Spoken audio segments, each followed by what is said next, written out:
Shalom, selamat pagi jemaat dikasihi Tuhan. Kembali kita berjumpa di dalam renungan pagi. Mari pagi hari ini kembali saya mengajak kita semua untuk merenungkan firman Tuhan. Supaya dengan firman Tuhan, hidup kita akan terus dibangun. Dan kita pun akan semakin bertumbuh, diteguhkan dan dikuatkan dalam iman dan pengharapan. Karena firman Tuhan adalah kebenaran. Firman Tuhanlah yang menjadi sumber kekuatan bagi kita.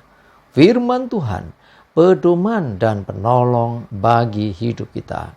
Bahkan firman Tuhan jugalah yang akan senantiasa menuntun kita dan menerangi setiap langkah hidup kita.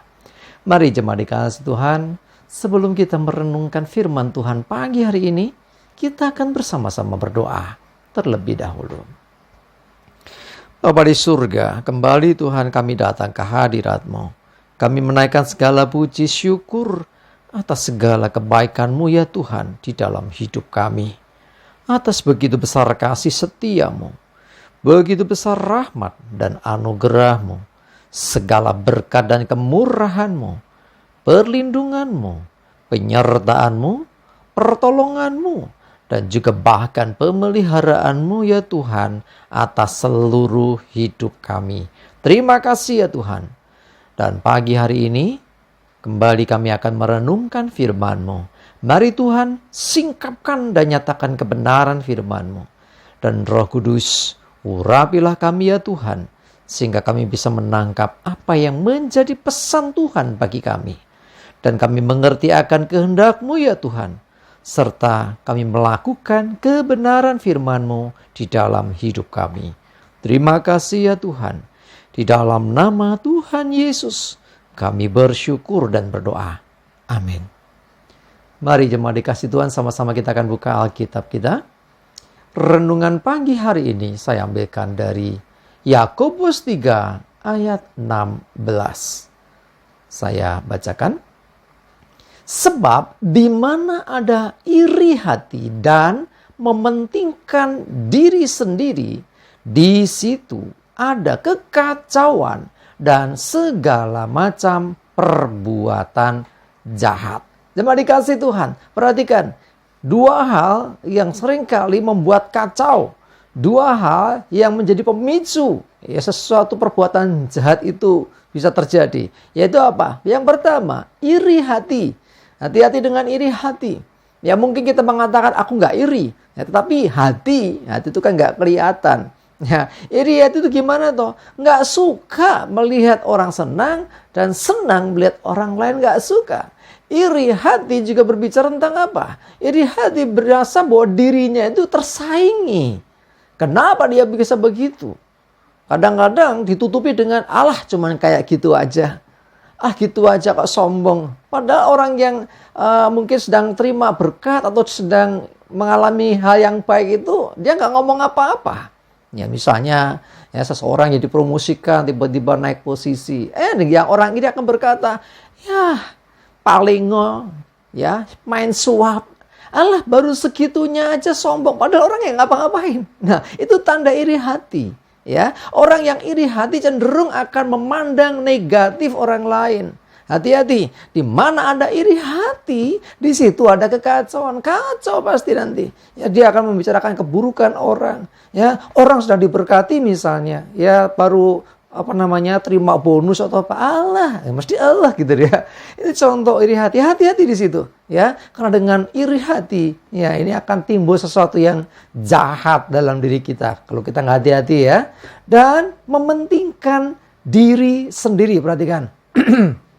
Egois, mementingkan diri, semuanya diukur dengan dirinya. Kalau orang lain tidak seperti dirinya, apalagi melebihi dirinya, wah itu dianggap sesuatu yang nggak benar gitu, matanya. Pokoknya aku duluan, ya. Orang lain nanti. Ya, itu terlihat sekali misalnya nyerobot antrian, ya. Enggak mau bersabar, aku duluan. Ya, ketika misalnya ada pembagian apa gitu ya, dia harus yang duluan. Ya, enggak mau tahu orang lain. Jadi mementingkan diri sendiri, enggak peduli orang lain susah.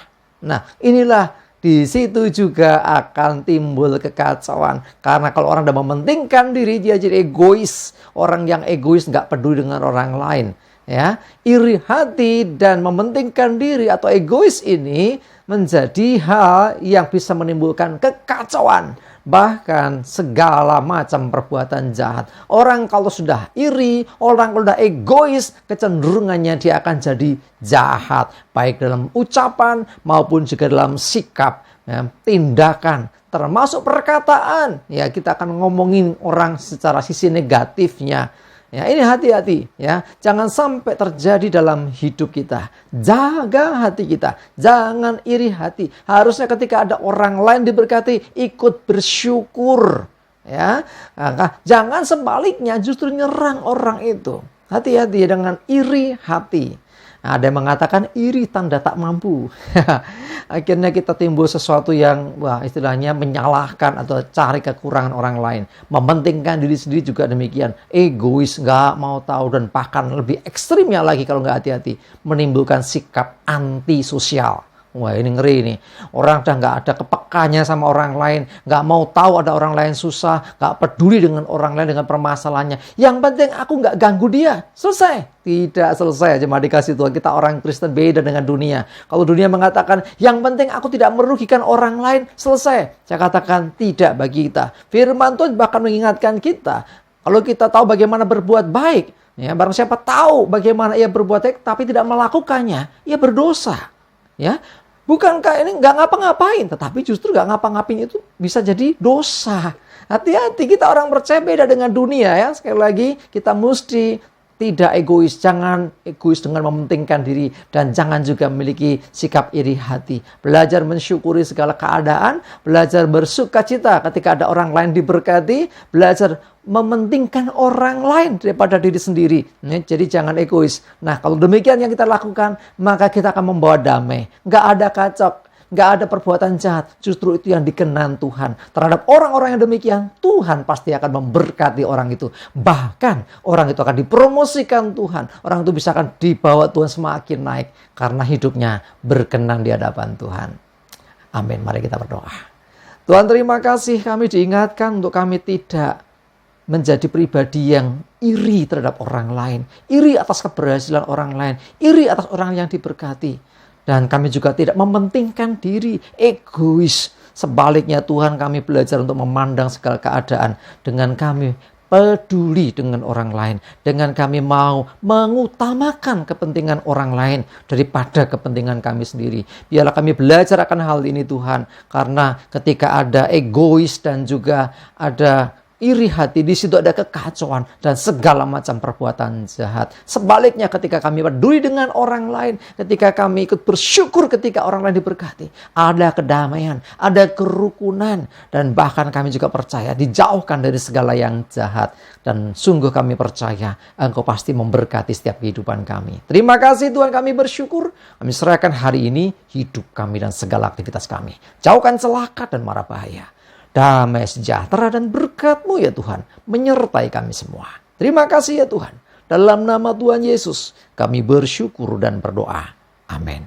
Mari jemaat dikasih Tuhan, semangat terus maju terus dalam iman dan pengharapan. Tuhan Yesus berkati kita semua. Amin.